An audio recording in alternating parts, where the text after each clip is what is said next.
how we roll, man. Some rock, some win, some roll, man. Some rock, some win, some roll, man. Some rock, some win, some roll, man. Some rock, some win, some win, man. Some rock, some win, some roll, man. Some rock, some win, some roll. Hi, my name is Larouche, and we are executing a Showtime. Zig Showtime is the show where members of the Zig community come on stream to share coded ideas with the broader public. Every episode features two speakers who will present and take questions from you, the viewers. Zig Showtime is not just what you're seeing on the live stream, but also the discussions that you can have while watching. And this is why I encourage you to join one of the existing Zig communities that you can find by going to ziglang.org. Today's episode features Michaël Larouche, who used Zig to build demos for a video game audio engine, and two members of the Zig Tools team, Alex Naskos and Auguste Rame, who will talk about their Zig language server project. Before we jump into the first session, I have a couple of announcements about the show itself. First of all, thank you all for an amazing first episode. We had more than 100 concurrent viewers, which is awesome. At the end of the first episode, I revealed the at Zig Showtime Twitter handle, and today I'm announcing that we have set up a web domain where you can find links to every resource related to the show. All you have to do is go to zig.show. That's really it, zig.show. I would also like to say thank you to PFG and Luis Manfroni for the clutch pull requests to the website. So if you go to zig.show, you also find a link to the YouTube channel, which I encourage you to subscribe to. As I said earlier, we had a great start, but there's a lot more potential both in the show and in the Zig community. And this is my second announcement. To help transform that potential into real momentum, I've decided to aim for a weekly schedule for the show. I know that this is unusual for meetups to have a weekly cadence, but this is not a meetup. I've already scheduled episode 3 for next Sunday and episode 4 for the Sunday after that. I can tell you already that all the sessions are going to be pretty interesting. We'll have people who contributed to the Zig language, library authors, and more. To bring Zig to the next level of popularity, we need to make our message loud and clear. We need to be informative and explain how Zig works and the basics of programming closer to the metal. But we also need to be interesting and show the cool things that you can do, even and especially if Zig fades into the background and just lets you do what you need to.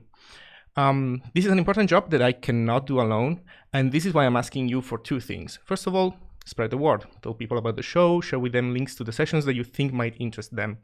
When I upload an episode on YouTube, I also make sure to include separate videos for each talk so that you can easily link directly to them. And the second thing is that if you have something informative and or interesting to share about Zig or any related subject, please apply to speak, please. Without speakers, I won't be able to schedule new episodes, and without episodes, there's nothing to spread the word about. You can find a link to the call for speakers on the website, zig.show, and if you've never done public speaking before or you have other questions, please feel free to reach out to me. The easiest way is to drop a message on the Zig programming language Discord server. There's also a long list of improvements that I want to make to the show, so please keep an ear out for future announcements.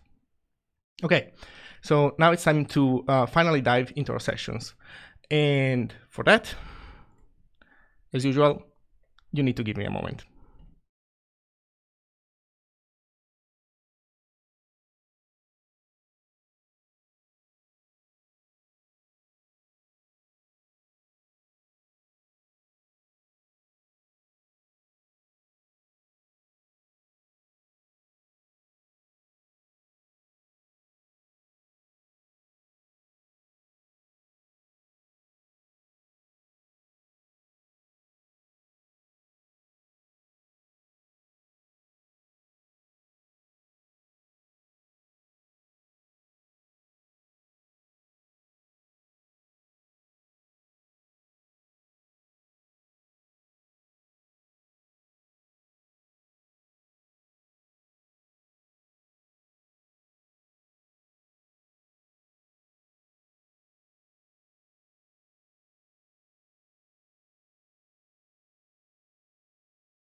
So, the first speaker is Michaël Larouche. Michael is from Quebec and has been working in the gaming industry since 2010.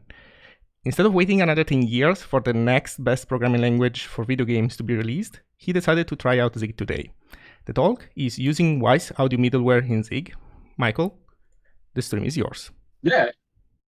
All right. Hi, everyone. I'm Michaël Larouche for those speaking French, or Michaël Larouche for those speaking English. Today, I'm going to present you a demo I did for my coworkers. So I work at AudioKinetic, the company that do the wide audio middleware for games and interactive, any interactive audio stuff.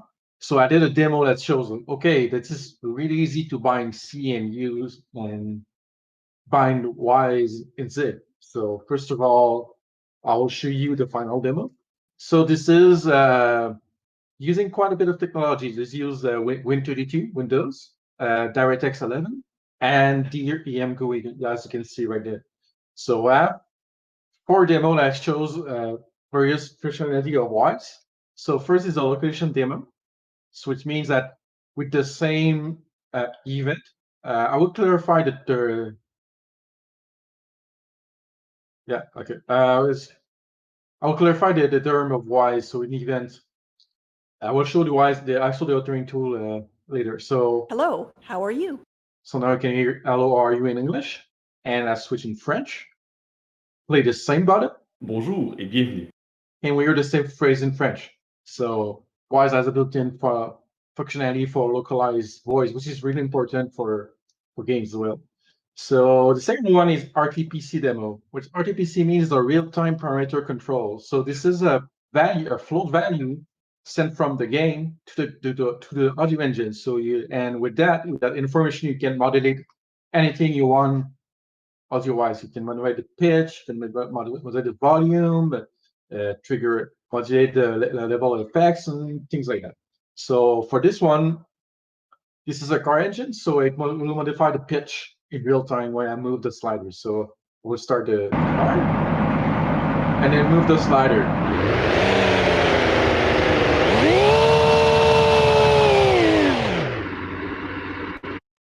And there you go. So the third demo is a footstep demo. So the Wwise has a concept of each object as an hierarchy. So you can define, okay, I have a single event called play footstep, and you can and the game can set and tell, okay, I'm on grass, I'm on wood, on a metal, on gravel, and depending on how you configure your sound and what in the authoring tool, it will play different sounds. So if I walk, I'll have some weight as well. So this is dirt. You can hear it's wood. And play the same event, but only they switch the surface type. So it all makes sense when I show the product noise. Gravel and we hear metal. Right. And the last one I did is subtitle demo. So what it is you can put marker inside a WAV file and add subtitle information if you want. And you register, and when you play an event in Wwise, you can register for callbacks for info. So we can get the marker info.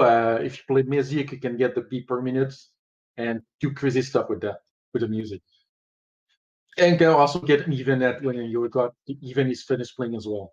So in this tutorial, we will look at creating actor mixers and control buses. We will also look at the actor mixer and master mixer structures and how to manage these structures efficiently. So the text that you saw is not in my program. It's inside the WAV file, and Wwise just giving callbacks with the strings.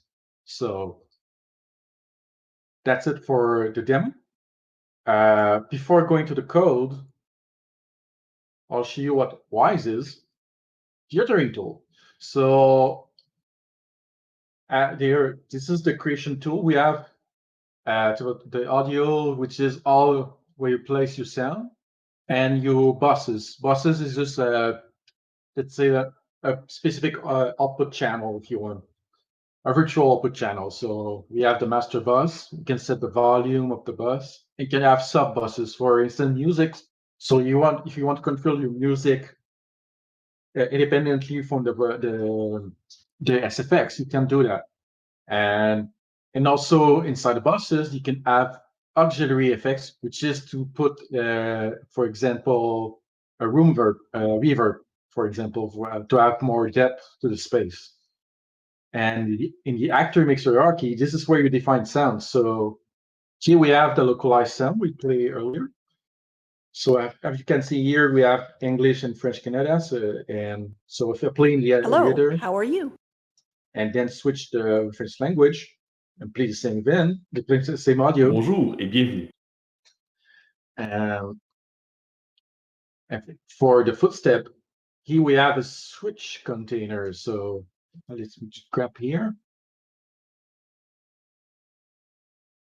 So we have a hierarchy that says, okay, they predefined switches in the project at first for surface. So we got dirt, gravel, metal, and wood.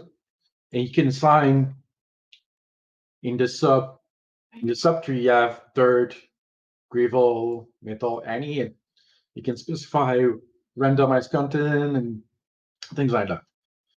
And you also have interactive music hierarchy for music. So I didn't put music in my demo. Well, I could just show you really quick what it does. So I have made my in-game music. And if I do this state, so now I do exploration music. If I switch the state, then we'll go and fight music.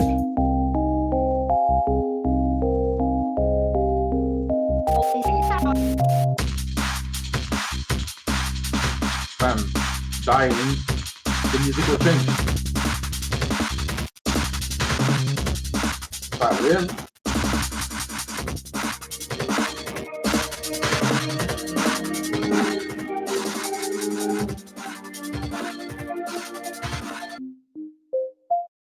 And that's physically auditoring tool. So to communicate with the game engine, you need a user called event. So event can be a simple play this target, play this, play that, play this item in the hierarchy we saw here. Like you see the hello there, that's the same hello here. If you go to the footstep, say play footstep, and this is the hierarchy we saw here. So in the game, you just use it, you just post event and load some banks, where in some banks that's where you specify, okay, for the PMG, I want this hierarchy include. For the surface, I want the footstep, but only the dirt surfaces, and so. And also, and even you can also only do play events. So instead, if I go back to here, I can do stop all, pause, set boss volume, modify pitch voices, and set game parameter Chico. So this is quite flexible. So for game integration point of view, just okay, I want this event to play here, and then the audio designer can just go in Wwise and do his stuff that he knows best. That's the main point of Wwise. And also for the game syncs, yeah, the switches that define how you define the surface. Here you can see the dirt, and the game can tell on the specific specific object that's playing the sound that okay, I'm under gravel, metal, and wood. Same for the so switch are per object, and state are global. That's the main difference between the two, but they pretty much do the same thing. And we have the game parameter, like I tell, was a float value, and can specify the min and max, the default value, and so forth. And triggers is for music. So let's say you do like a critical hit in a action RPG, for instance, you can have an accent in the music using triggers that come from the game. So this is why is the authoring tool. So now let's go to Zig.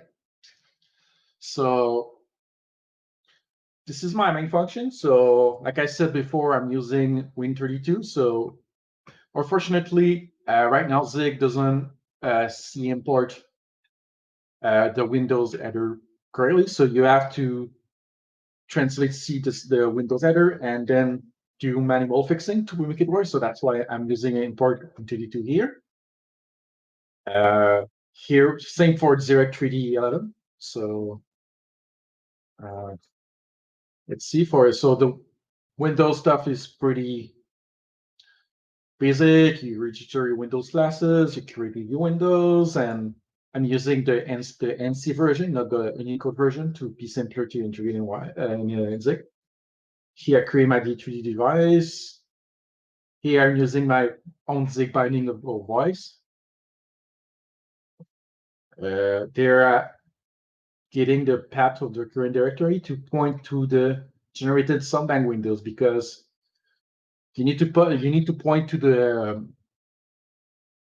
and why is there a concept of IOC? Because Wwise is supposed to be integrated into a custom game engine, so you have to specify you specify the Wwise using IOX, or you handle input IO basically. So in here you specify, okay, so my subbank will be here, and the default IOC that we'll see later will be loading. So here I load the init bank. So there's the bank that contains all the bus hierarchy basically, and plugin informations.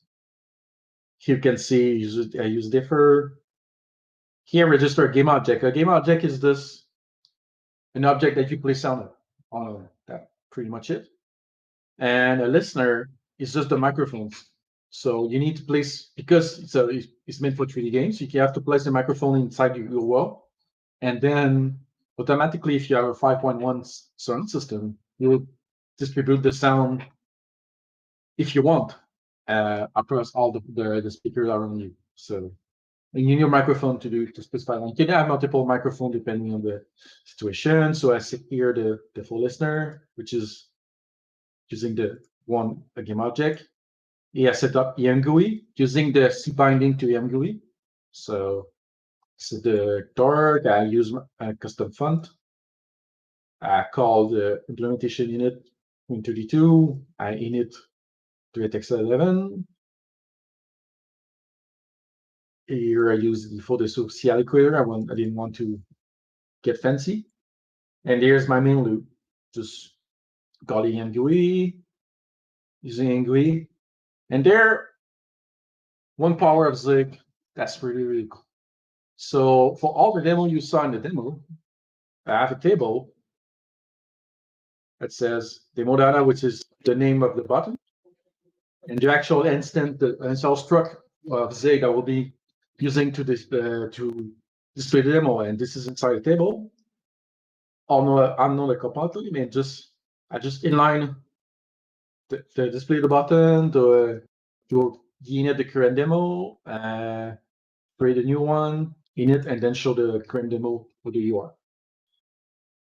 The render, to come call, I'll show you that now, and the Windows Plus, which is a C convention, to do the resize for the target, and the win main for that just called main in game.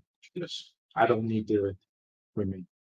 So inside there we see comcall. Comcall, because DirectX is using comp and calling comp from C or Zig, for instance, because Zig use the CVI when you is commanded with C. So I have to do a specific function that, okay, I want you to call on this subject, this method, which is inside the V table, because if you go here, let's say, we couldn't, and here, so this is the instance we have, and we have a pointer to a structure, to a pointer to a V table, this a function, and calling that by hand was pretty tedious. So what I did a helper function called comcall that found, okay, do you have the field inside the vtable pointer that called name? Use the function to call and concatenate the arguments. So it simplifies a lot doing com calls, doing that. And using reflection, I can, find the type of the variable depending of the self type, which is the type, let's say, for instance, the swap chain here. And then from the variable, I have the stack of the variable, find the return time of the function. So if the so here I'm finding the type of the variable. So if I find it inside the struct, the pointer, something called LP variable, that means okay, I got my vector field, and then I return the type here.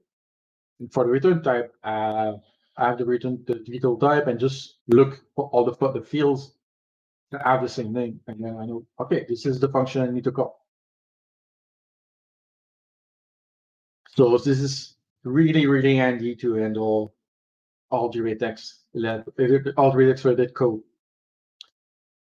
So DirectX is the same as you do in C++, except for where's the GUID code? Sure, you have to do some crazy pointer cast, get the target view. I don't remember what the GUID is. Ah, there you go. This is so when you want an interface, this is what? Oh, okay. So you can use also the DX grid to specify, okay, I want this version of the class when I do casting. So for those who are familiar with the RTX programming. So that's it for that. So let's see the build file. This is one power of the Zig build system. Like you can use no other build system and build everything from scratch inside Zig. So in the build, I have two static libraries and the main application. So I use a static library to create a wine binding. I link to a lot more system libraries. This is the standard C. This comes from Wwise. It comes to Central, the Roomberg, the Delay, Wwise decoder. This is the Windows library I need for the Wwise stuff. And I had to include here for the IO I put inside, and for the SDK. And as you can see here, the library will build within Visual Studio 2017, and it links no problem. So this is pretty cool. And if you build C code or C++ code, I really suggest you do an area of all the C file you want to build, and just do a for loop to add the C source file to library project.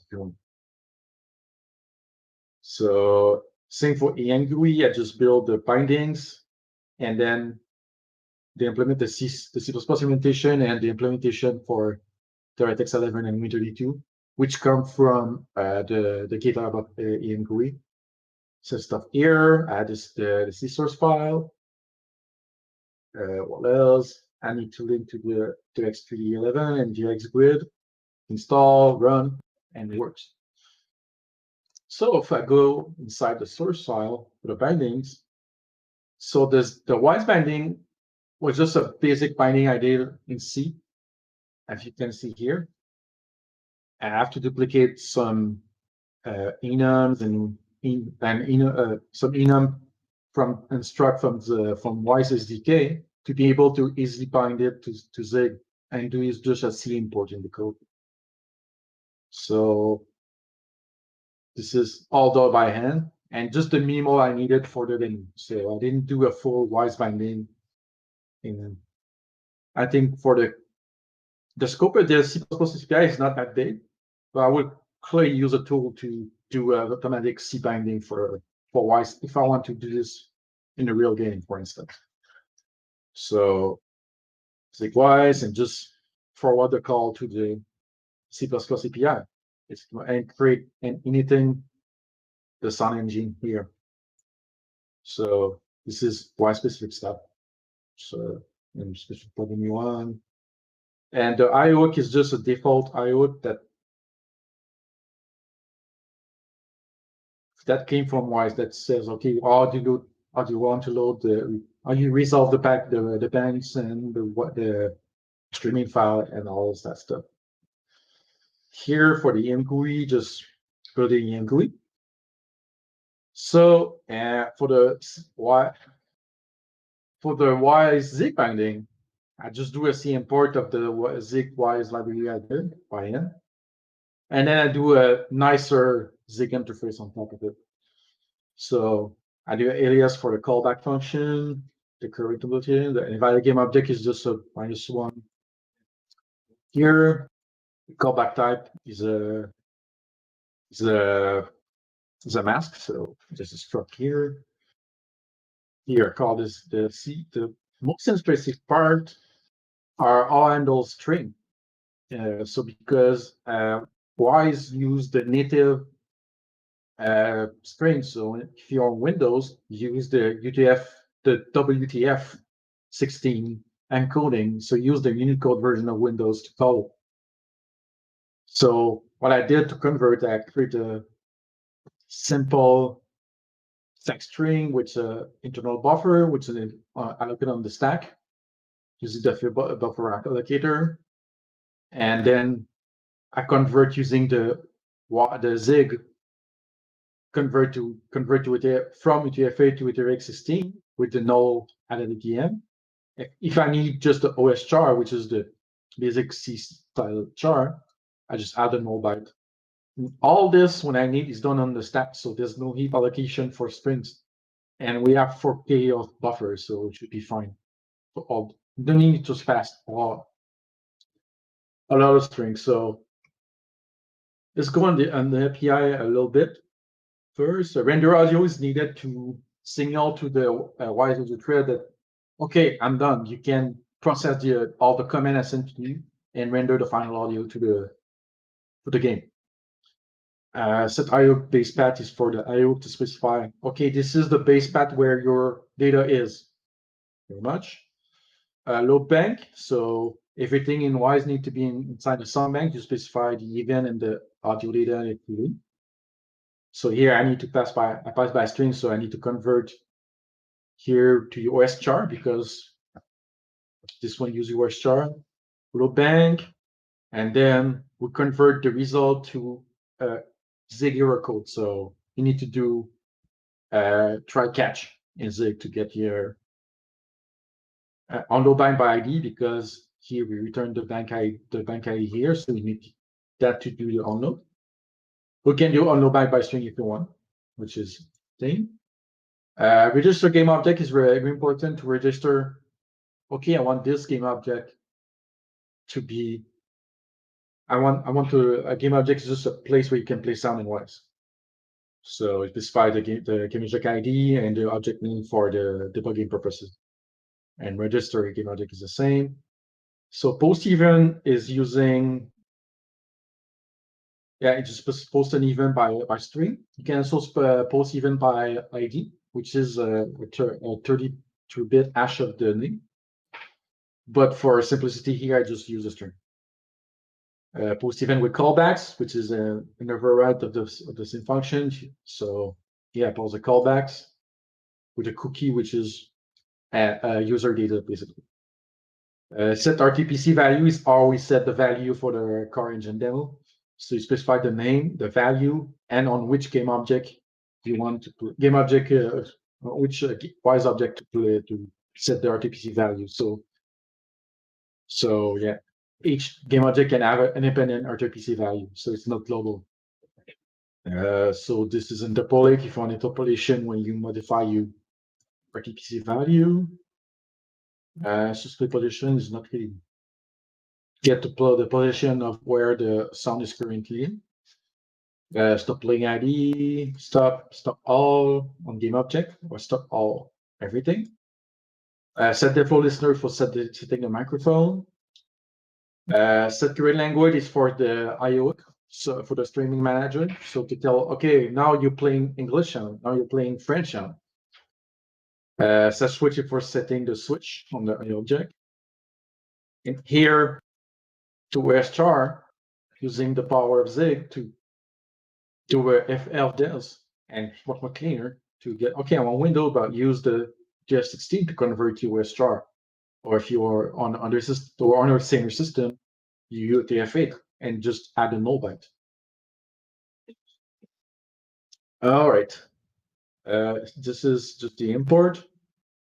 So let's look at the subtitle demo. So in my demo, okay, no, I have the demo interface. So I have to do a bit of orange up OOP, object-oriented programming. So I did it. I have a list of function I wanted to call. So basically the V table here, the demo interface.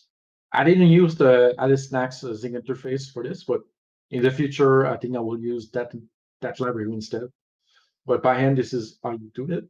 To have, so yeah, you have the instance and all the function and skull, and I just type decay the struct to a new pointer to it, and then the function will be solid with no problem. So this is the structure that's just an helper function to call directly the show. So you don't need to specify by hand, okay, I want pass the instance directly. So this is helper function. This is the null demo that just do nothing, basically. And this is the method that return the demo interface that will contain the instance pointer and pointer to all the function of the demo. So this is how you simulate basically vtable for now in Zig inside by hand. So obviously in the future it should be a better way to do this. So for subtitle demo, my subtitle I contain the text, the index, the position. So here for the demo, I just load the bank required bank for the subtitle demo, and I register a game object here for playing this. And what else? On UI, when I play the button, I post my event with callbacks, which is the name of the event, the game object ID, and what information I want from the callback. So I want the marker information, which is the actual callback that contains the subtitle information, the end of the event, and the get source play position to for displaying the timer, the microseconds, so in the demo, and the function, and self would be the user data. So inside here, which is a C API function, I get my marker, I check the cookie. This is valid, which is the self. Because it's back to the demo. I get the marker info, and then I set the marker, the subtitle text, and get the position. And what is the subtitle to the allocation here, and the duplication here. And this will see for the demo, so you can see the context. And after that, we'll be done. So here we can see this is the play button, the same play button here. And in this tutorial, we will look at creating actor mixers and control buses. We will also look at the actor mixer and master mixer structures and how to manage these structures efficiently. so the play position, where does it set? Okay, this is why I get so split position. So I get on each frame, I just get this position. So okay, that's how I do it. I did the time position and just split the text. And here for the get interface, I cast against the type itself and just pass the function. And what else? Oh yeah, I'll show you one more thing. So I close Wwise, so I just reopen it very quickly.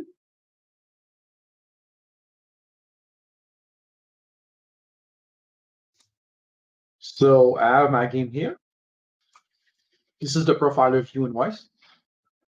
I will connect to my demo, which is in Zig, as you can see here. So the profiler will tell me when a sound is playing. So I'll go to location demo, for instance.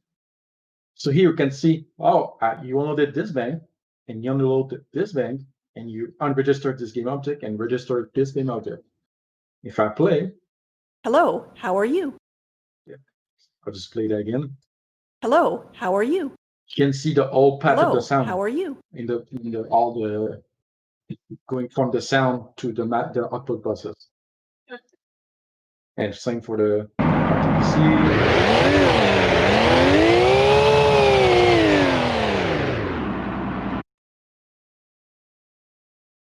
All right, so that was my demo.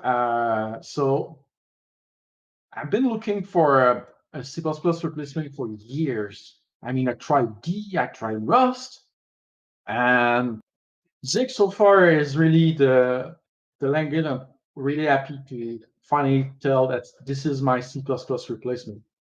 And seriously, that's why I bought the T-shirt. I'm really fall in love with the language. Andrew did a really great. Andrew and the community did a really good job designing and implementing the language, and really looking forward to 1.0. And we'll contributing whatever I can to the language and the libraries. Okay, Michael, thank you very much. Let's move to the Q&A now. Yeah.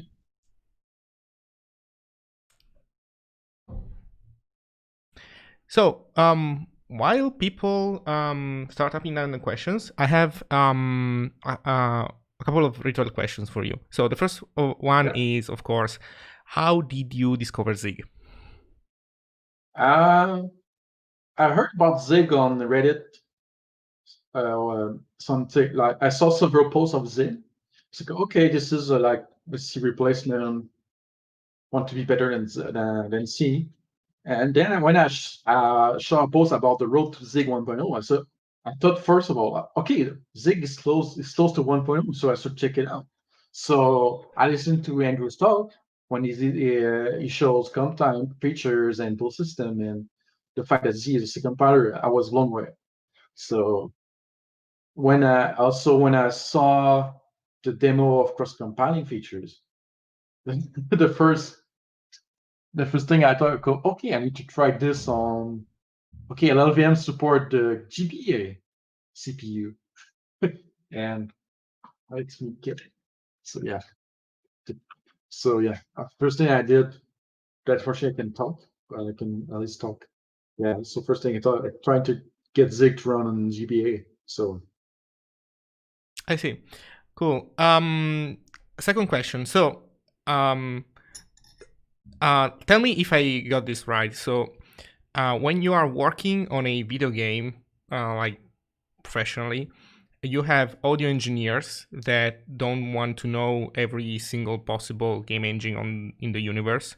So what Wwise middleware does is basically it's a standard platform interface for them to design audio with, and then on the other end, game engineers can interface with Wwise middleware to then wire everything together in their custom engine. Is that correct? it is very correct. Yeah.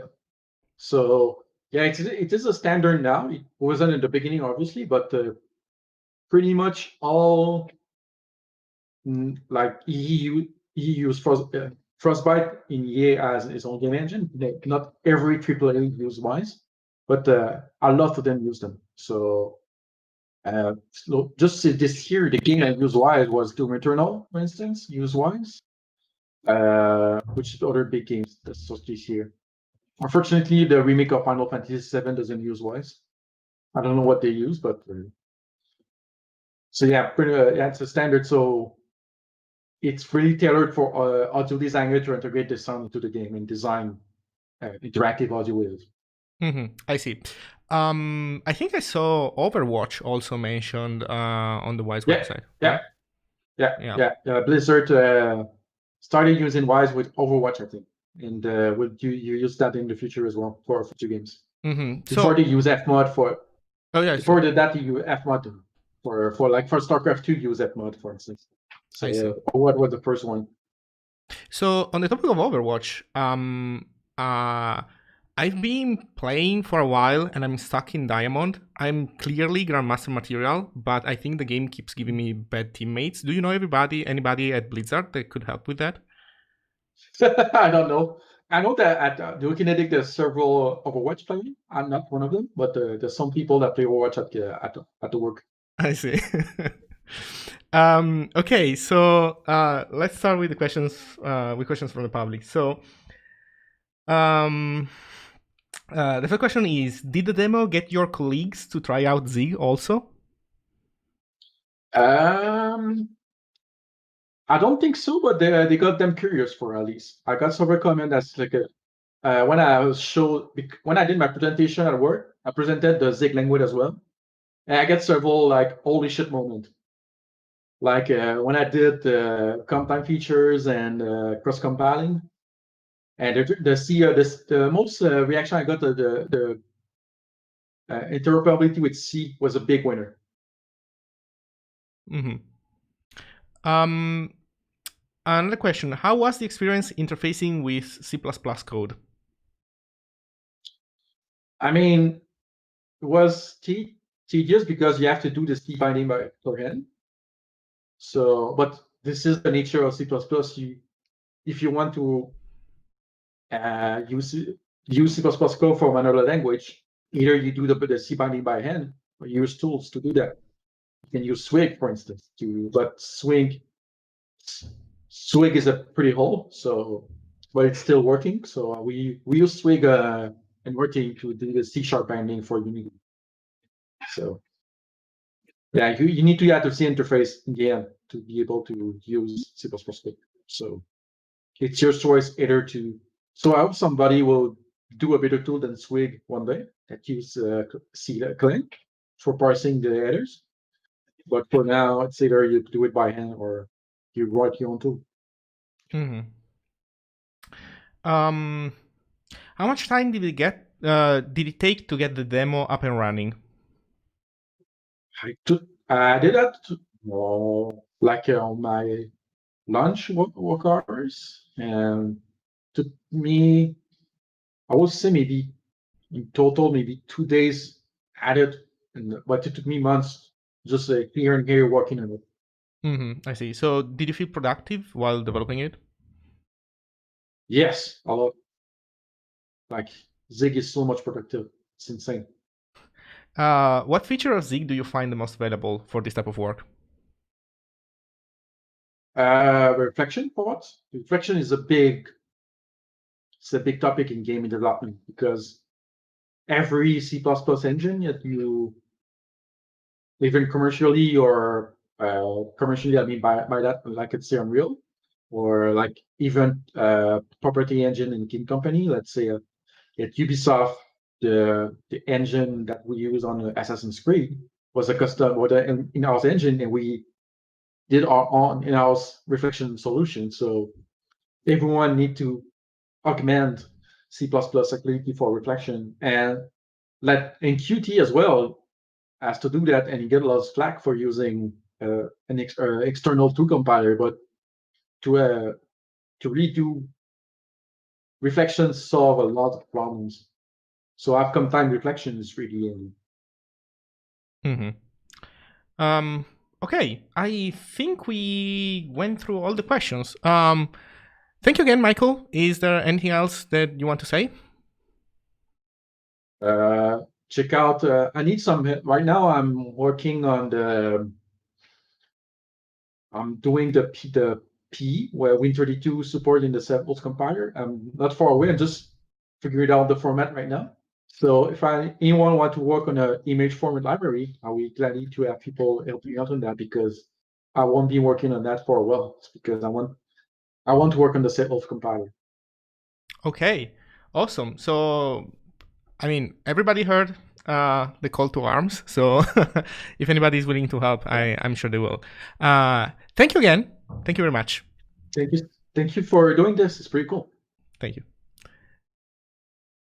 Okay, everybody. So we are now at the At the break part, we're going to take a 10-minute break. After we come back, we're going to hear from Alex and Auguste about ZLS, the Zig language server.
And we are back.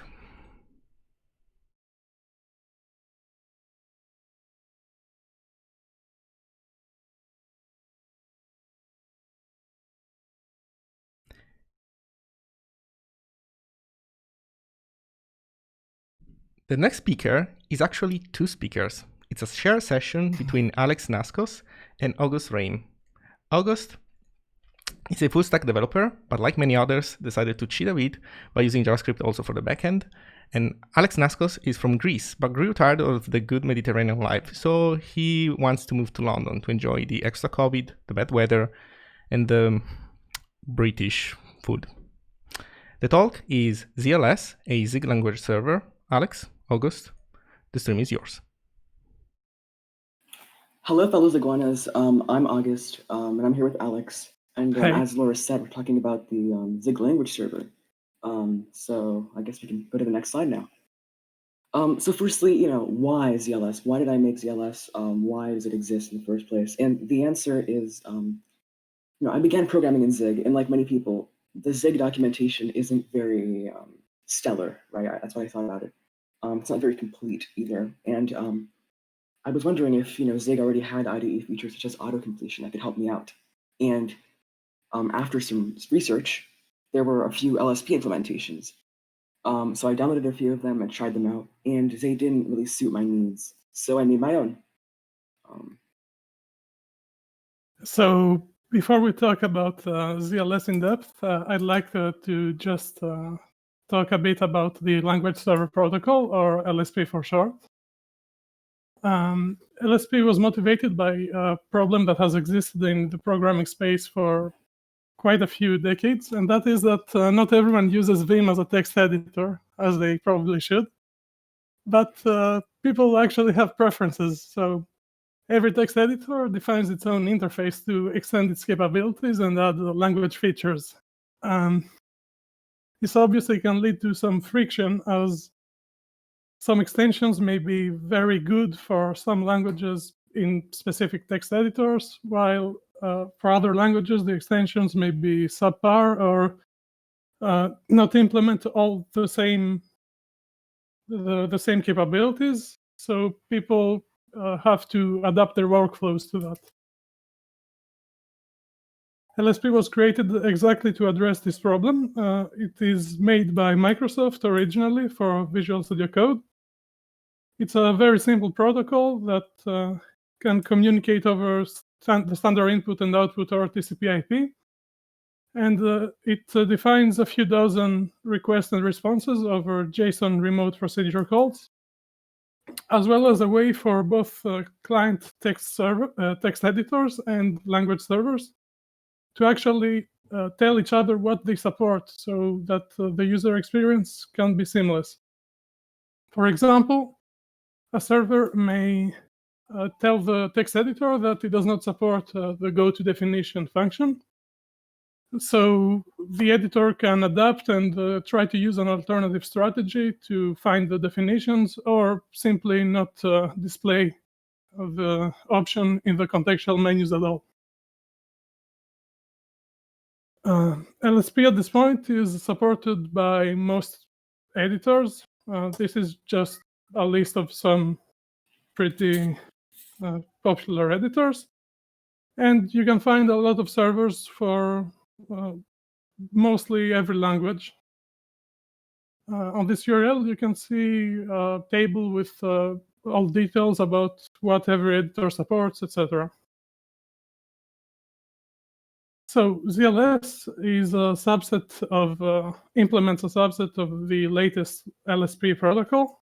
Obviously, it is written in Zig. Our main objective is to keep it as lightweight and efficient as possible. I'm sure a lot of people have used language servers which are not that good. I myself have used the Microsoft's Python language server, which can use up to half a gigabyte of RAM just for a handful of files without really any reason to do so. So this is a main priority for us, to keep it as small as possible so that you can run it anywhere without worrying about it. And of course, we want to support most Z code.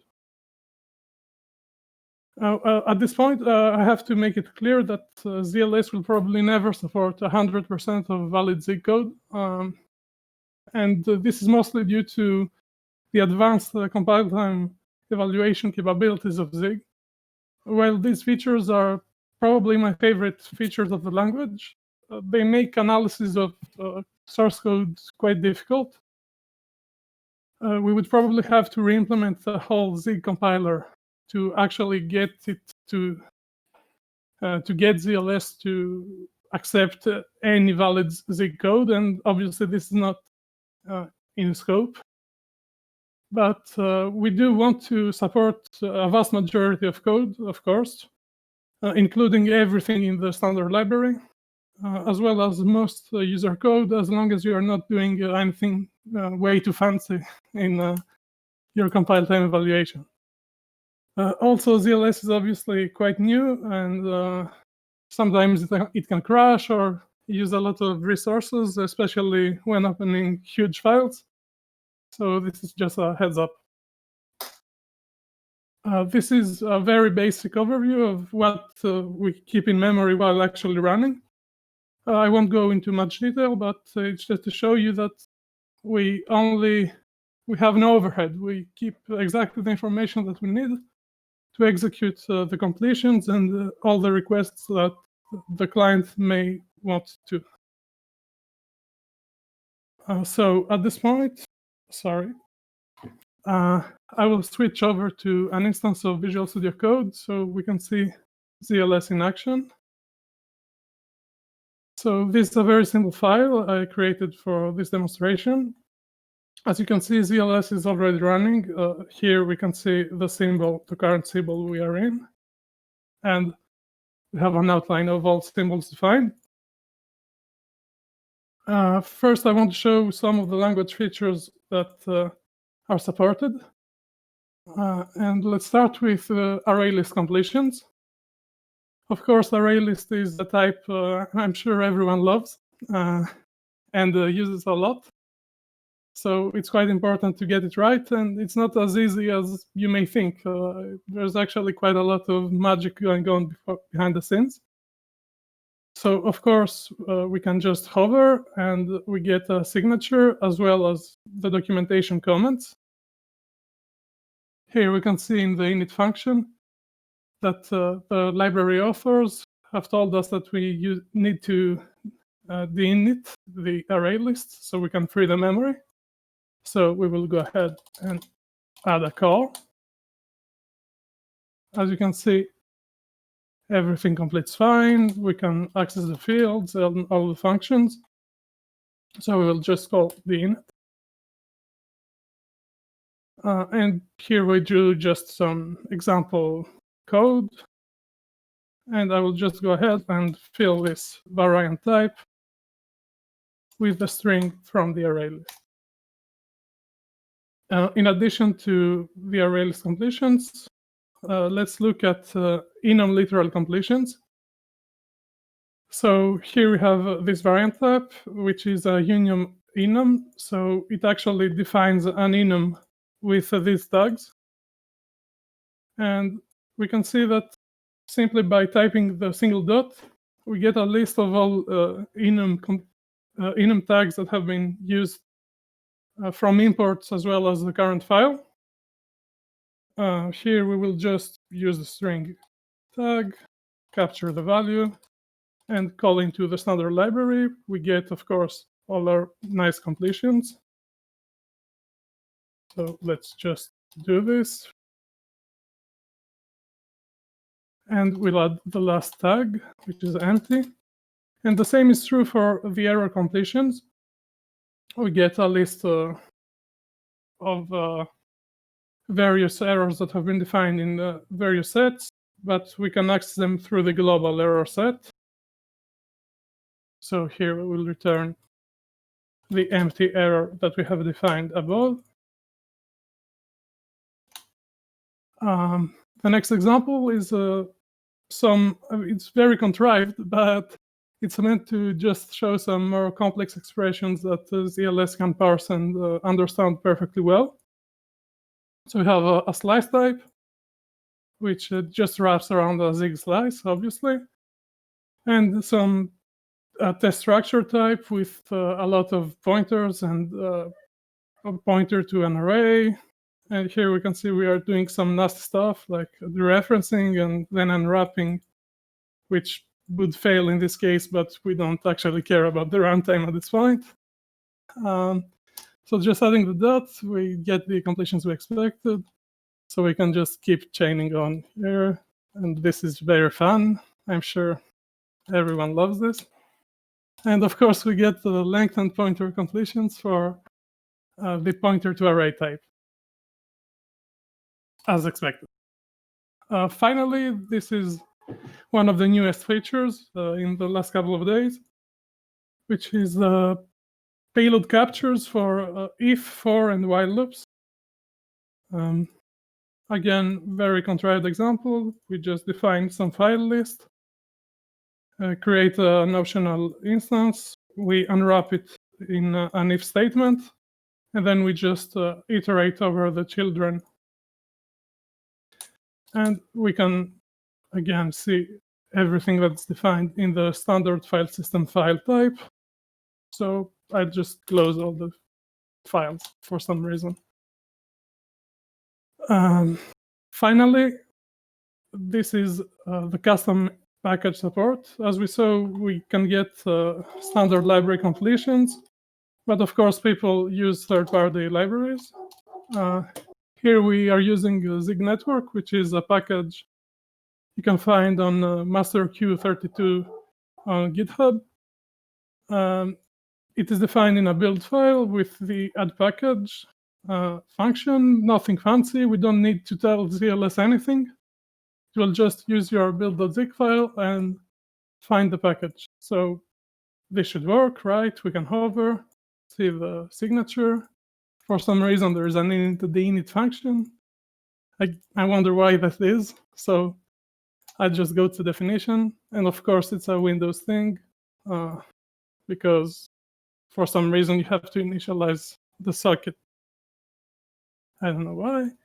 And of course, we can do stuff like see all the symbols, like we have a socket, we can create it, etc., etc. So this is pretty much it for the demo.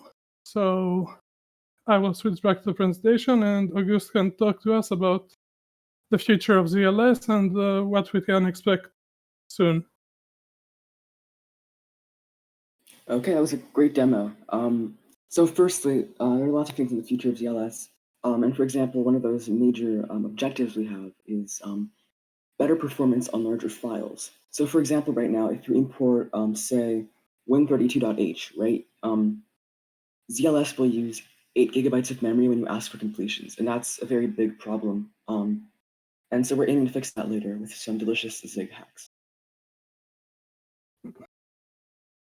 Also, syntax highlighting in ZLS. So the next LSB spec 3.16 will support semantic token highlighting. And so Alex has been working on adding that. It's very exciting and very promising. And so hopefully soon that'll be supported. Also, C imports. We're waiting for the cache hash API in S2D. And we're planning on dissecting the build process in order to understand how translated C files are stored so that we can read them. Then we have missing language features. So these are smaller features that are missing. So not smaller, but just other features in general. So using namespace, for example, doesn't work at this moment. Built-in return values, like vector return values, those don't work right now. Compile time evaluation doesn't work that well, along with compile time errors. So for example, if you define a variable and then you use a variable that doesn't exist, it won't throw you any errors. So we're working on adding that. And more completion snippets, such as after a catch statement. Now there are also some helpful Zig features in designing ZLS, right? So for example, high performance, especially when compared to TypeScript. So usually language servers are programmed in TypeScript, and they are extremely slow compared to Zig. And you can see this very well, for example, when you use the JavaScript language server compared to using the Zig language server. It's just much slower. Another helpful Zig feature is the Zig parser included in SUD. So you can see some images here of analysis.zig. It's probably one of the most important files in ZLS because it does all of the semantic analysis. And because of the Zig parser in SUD, well, this file actually works. And it also removes a lot of burden from us because we don't have to implement a Zig parser in the first place. And not only is it powerful and fast, it's also error tolerant thanks to Vexu. So thank you so much.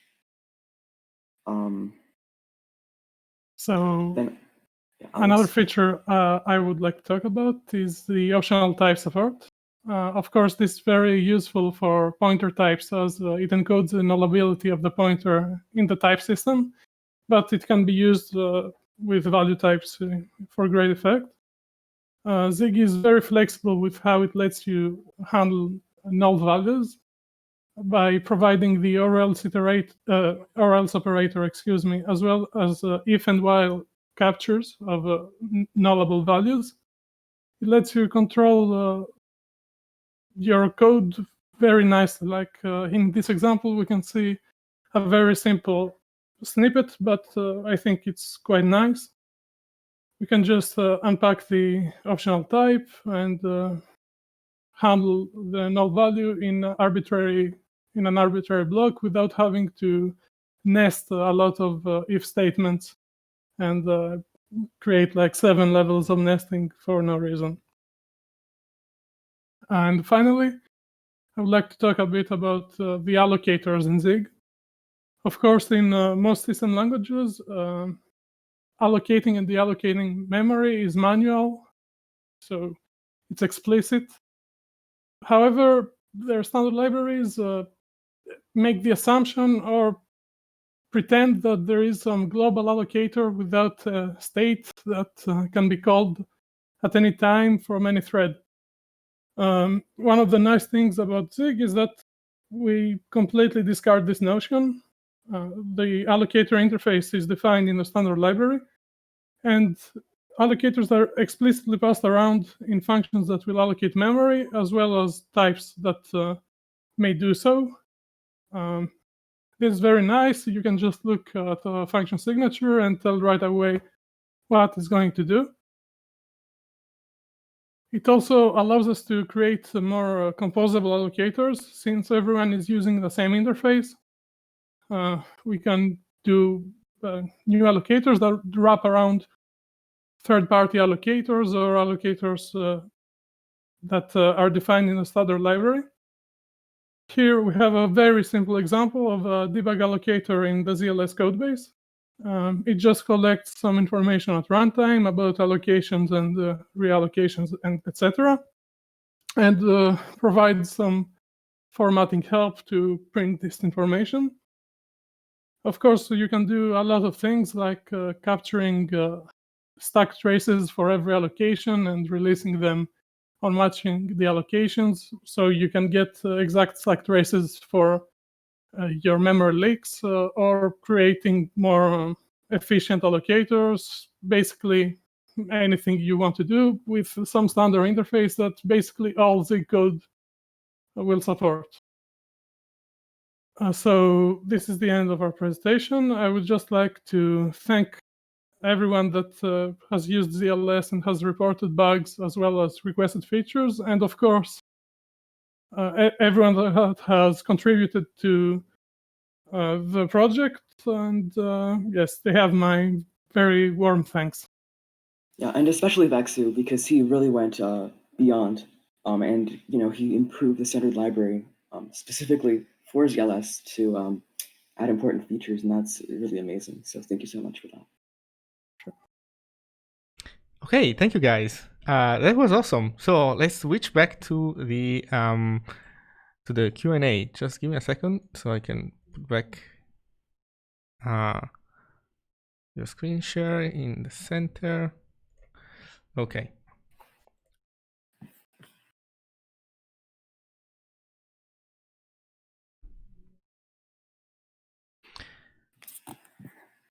Okay, so let's start with a couple of rounds of questions for both of you, and let's start. For the order, let's start with Alex, then we'll go to Auguste. So First question is, of course, how did you discover Zig? Right. So, like a lot of people, I think I saw it on Reddit first. I'm not sure, but I believe so. A couple of years ago, and I looked into it, and immediately I saw all the compile time evaluation stuff, and that's basically how I got involved. Like right away, I thought this is very cool, and it fitted what I thought most languages should do instead of using macros and other languages, etc. Auguste? So I discovered Zig actually last year around December because I was getting very bored of JavaScript and I wanted to try something new. And when I originally saw it, I was like, okay, this is a cool language, but it's very experimental. So I'm not quite sure I'm going to use it yet.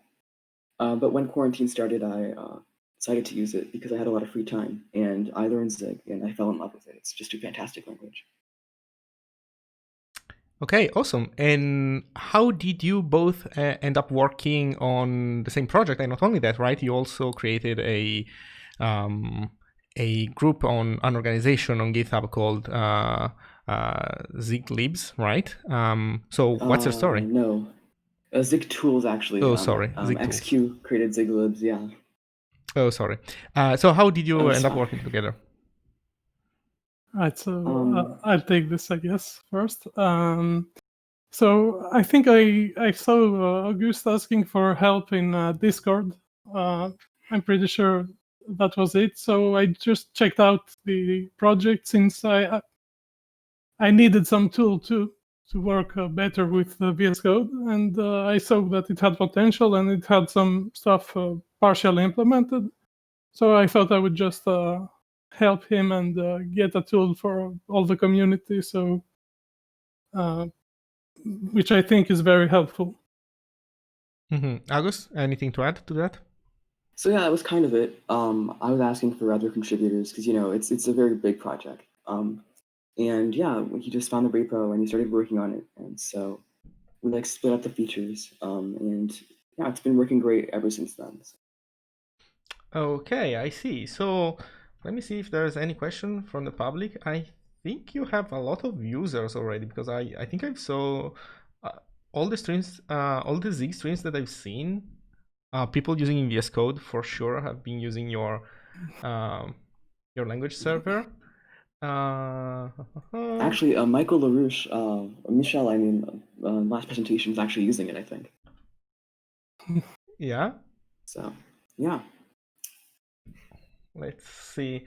I think you guys have people know already way too much about your ZLS project, so I don't see any question. But not just the questions. Yeah, no questions. Well, I can tell you that the presentation was really clear. So yeah, congrats. You did a very good job also juggling it back and forth between you two. So yeah.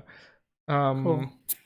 Well, okay, so there are a couple of questions. So first of all, is it easy for a Vimmer to pick up Kakaune? Maybe not for you, but maybe you can also answer that question. I haven't really used Vim, I'm not so sure. I've tried some Kakuna just to test around the LSP on the language server on Linux. But I think they are pretty similar, but I'm not sure, so I'll just leave it at that. Is the ZLS, is it published on VS Code? Yes, it is. It's a published extension now. Okay, cool. Michaël Larouche asks, how can I get VS Code to show the Zig icon for Zig files?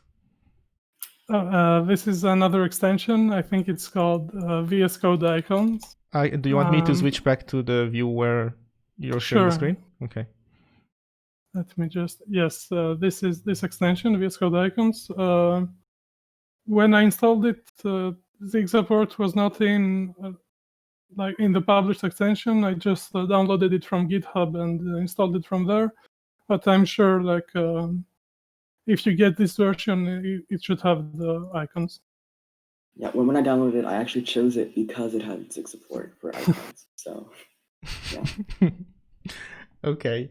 Well, is there anything else that you guys want to say? Yes, for me, I want to thank you so much, Loris. It's a great event. Zig Showtime is awesome. So thank you so much. Yes, I'll echo that. Okay. Alex, are you sure this would be a great opportunity for you to do some advertisement for yourself?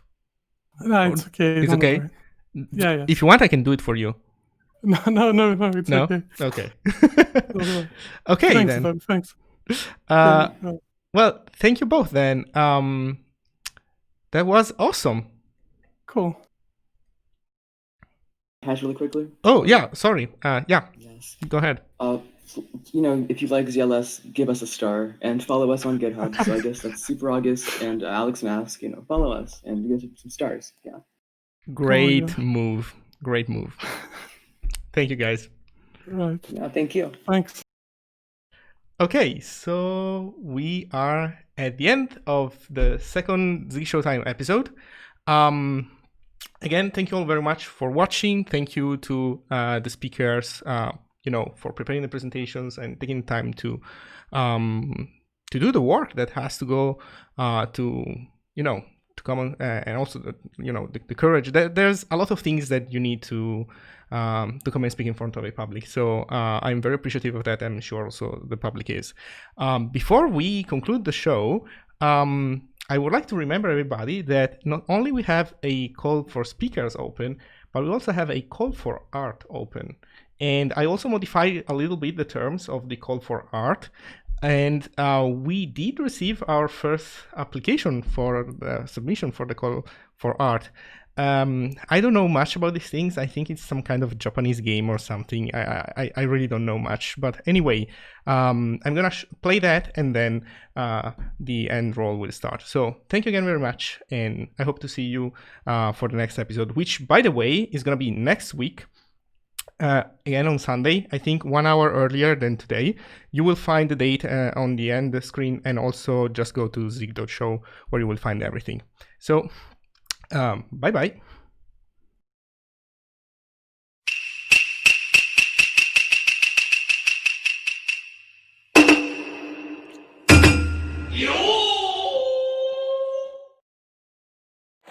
This is how we